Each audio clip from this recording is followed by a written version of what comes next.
xulosalar aytamiz oxirida. Hozir bugungi mavzuimiz ruhiy qisqa muddatli negativlik to'g'risida. Har bir inson qisqa muddatli negativ holatga uchrashi mumkin ekan. Streslar, turli xil streslar tufayli negativ holatga uchrashi mumkin ekan.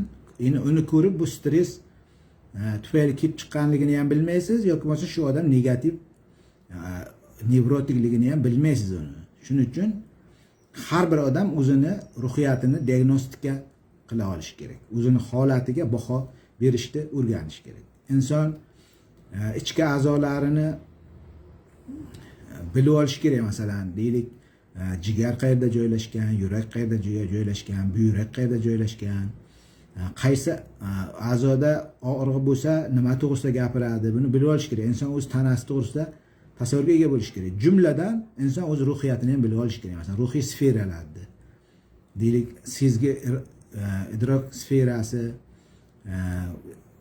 tafakkur sferasi, xotira, emotsional sfera, harakat, iroda sferasi, ong, bular bilib olish kerak inson. Va albatta o'zini ruhiyatini o'zi baholay olish kerak. Har bir inson ozmi ko'pmi ruhshunos, ko'p tug'ma ruhshunos insonlar. Lekin o'sha bilimi yo'qligi uchun noto'g'ri nimalarda yuradi, sxemalarda yuradi. O'shaning uchun inson o'z ruhiyatini bilib olishligi muhim bu juda ham. Aynan inson ruhiyati to'g'risida ham kelajakda ma'ruzalar rejalashtiryapmiz. Endi vaqtinchalik negativ holatni, ya'ni o'sha negativ kishi bo'lib qolishligini sabablarini sanab o'tamiz. Birinchisi bu ruhiy charchoq. Ya'ni energiyani tugab qolish. Qachon odam ruhiy charchoq sezadi? Ishda dam olish qoidalariga rioya qilmasa, hayotida tortishuvlar, ziddiyatlar, janjallar ko'p bo'layotgan bo'lsa, ish vaqtini faqat ishxonada o'tkazdirayotgan bo'lsa,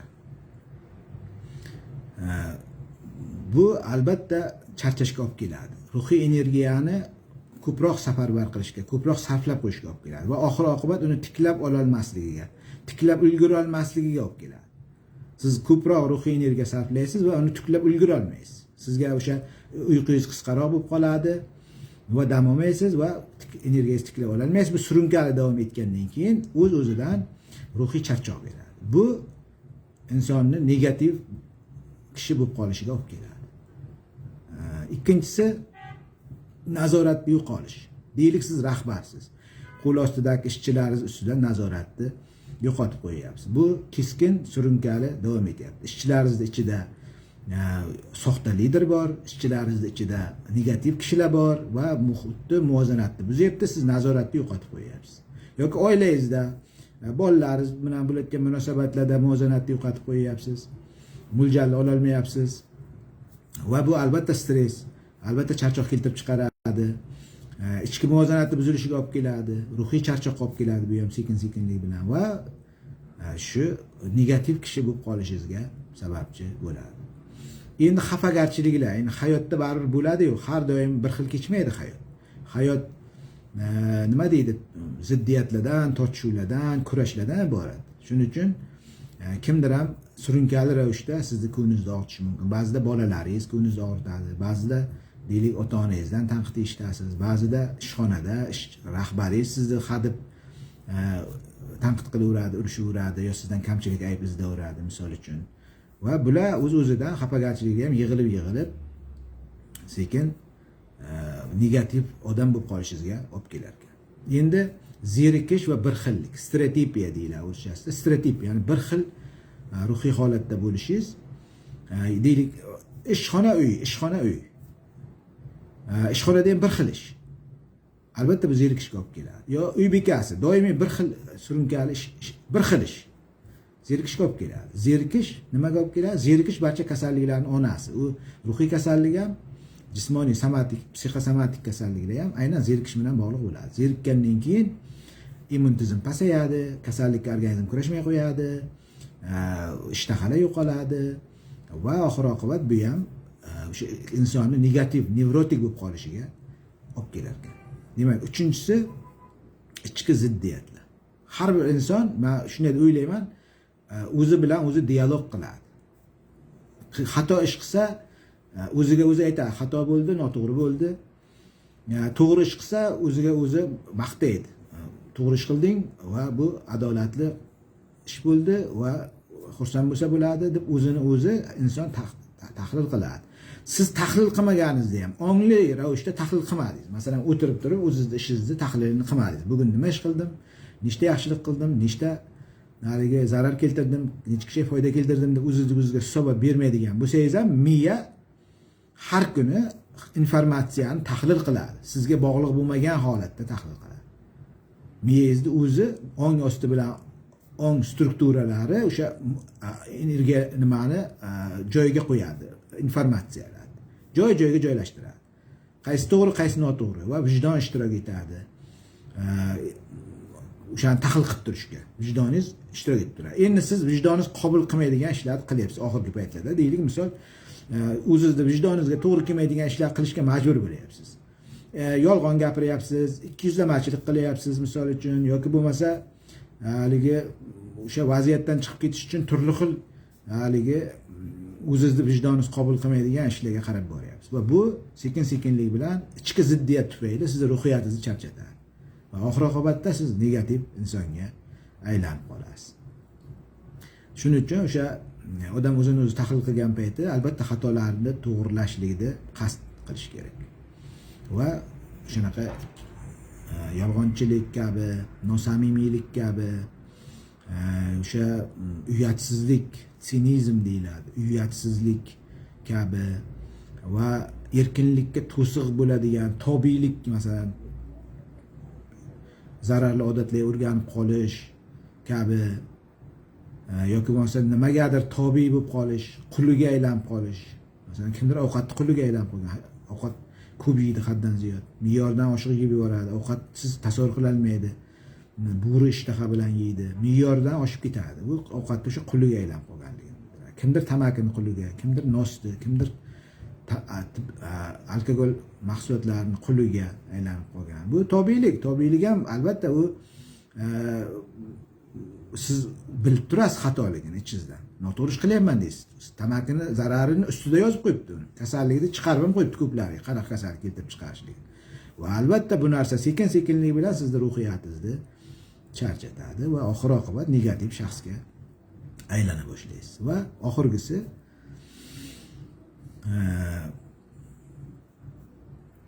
kasalliklar, psixosomatik kasalliklar, somatik kasalliklar va gormonal o'zgarishlar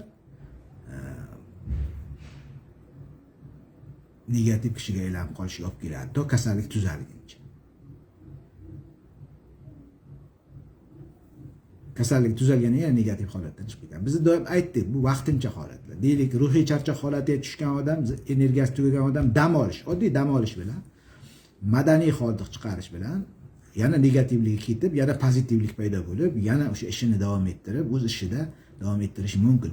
Buni chorasi. Misol uchun, nazorat yo'qolganda o'tirdingiz, tahlil qildingiz, o'zingizning xatolaringizni topdingiz, siz tomon opponentingizning xatolarini topdingiz va buni muzokara qilib oldingiz, joyiga qo'yib oldingiz va yo'lingizda davom etdingiz. Bo'ldi, sizda negativizm bo'lmaydi. Nazorat yo'qolib qolgan payt. Ichki va tashqi nazorat yo'qolib qolgan payt. Zerikish paydo bo'ldi sizda. Hayot tarzingizni o'zgartirdingiz. Dam olish tarzingizni o'zgartirdingiz. Deylik, ish faoliyatingizni turini o'zgartirdingiz. Va nimaga?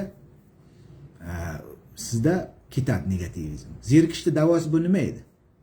Sayr sayohatlar, ish turini o'zgartirish, mehnat turini, yangiliklar qo'shish inson hayotida, yangi filmlar tomosha qilish, yangi musiqalar eshitish, kitob o'qish, yangi kitoblar va albatta zerikish ketadi va insondagi negativizm ham ketadi, negativlik tark etadi kishi.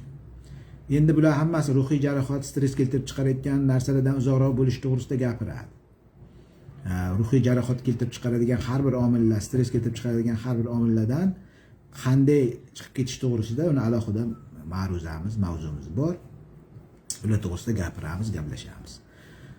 Xo'sh, demak, kasal bo'lsa yo gormonal o'zgarishlar bo'lsa, masalan, deylik, zob kasali, mashhur ko'p uchraydigan kasal, zob kasali hamma biladi, ya'ni zob kasalligini asabiy qo'yadi baqiroq qilib qo'yadi, jahldor qilib qo'yadi va kasallikka beriluvchan qilib qo'yadi. Chunki shu buqoq bezining vazifalari buziladi. Buqoq bezining vazifalari bu o'zini. O'sha gormonal muvozanat buzilganligi tufayli albatta ruhiy o'zgarishlar kelib chiqadi. Yoki bo'lmasa oshqozonda yara paydo bo'ldi. Yoki bo'lmasa og'riq beryapti, har kuni kechasi uxlolmay chiqyapti.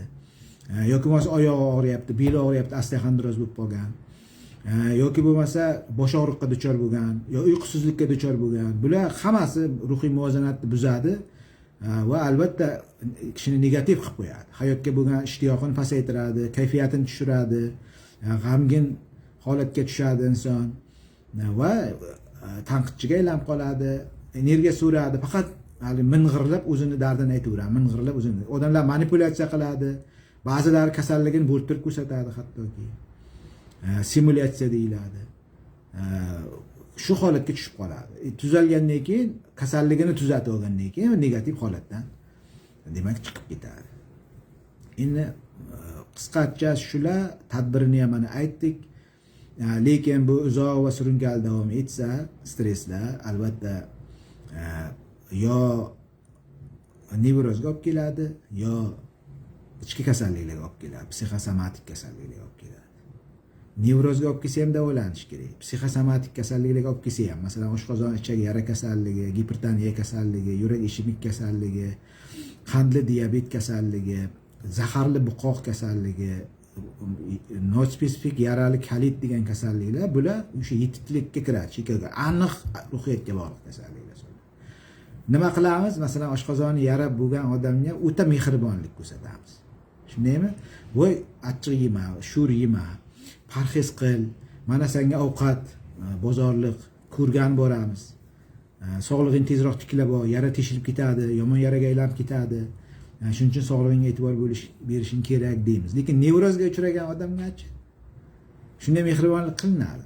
Hamma nasihat beradi. Nasihatdan berishga o'tmaydi. Unday qilishing kerak, o'zingni qo'lga olishing kerak.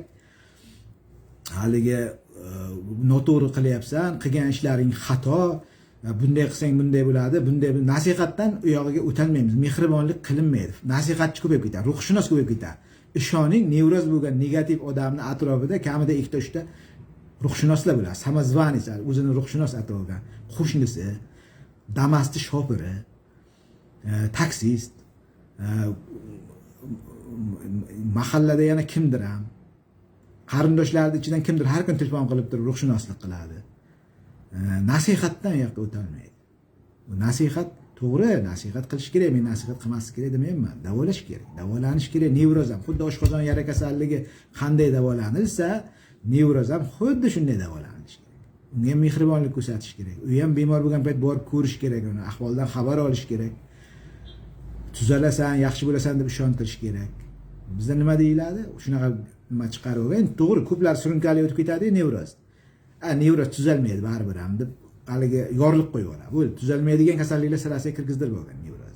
Yo'q, to'g'ri davolanilsa, xuddi oshqozon yarasi bitgani kabi, xuddi o'sha bo'g'imdagi yallig'lanishlar ketgan kabi, xuddi nerv shamollashlar ketgan kabi, xuddiki davleniya tushgan kabi, miyam qon aylanishi tiklangani kabi nevroz ham tuzaladi.